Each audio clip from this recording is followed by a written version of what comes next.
Praise Lord dear friends in Christ. ఈరోజు మనము ధ్యానించే వాక్యము నిర్గమకాండము 20వ అధ్యాయం 6వ వచనం. నన్ను ప్రేమించి నా ఆజ్ఞలు గైకొన వారిని 1000 తరముల వరకు కరుణించేవాడినై ఉన్నాను. ప్రియులారా, ఈ వాక్యము ఈ విధముగా తెలియపరుచున్నది. ఎవరైతే దేవుని ప్రేమిస్తారో, ఎవరైతే దేవుని యొక్క ఆజ్ఞలు గైకొంటారో 1000 తరముల వరకు కరుణించేవాడినై ఉన్నానని దేవుని యొక్క వాక్యము సెలవిస్తున్నది. మనము దేవుని యొక్క ప్రేమలో, దేవుని యొక్క కృపలో ఉంటే మనకు ఏ ఒక్క హాని జరగదు, ఏ ఒక్క కీడు జరగదు.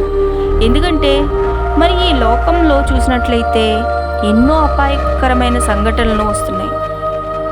ప్రియులారా, మరి మనం వాటినన్నిటి నుండి తప్పించబడాలంటే దేవుని యొక్క కృపా కరుణ మనపై ఉండాలి కదా.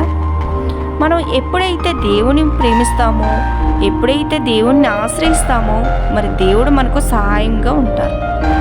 ఈ రోజంతా దేవుని యొక్క కృప మీకును మీ కుటుంబానికి తోడై ఉండును గాక. ఆమేన్.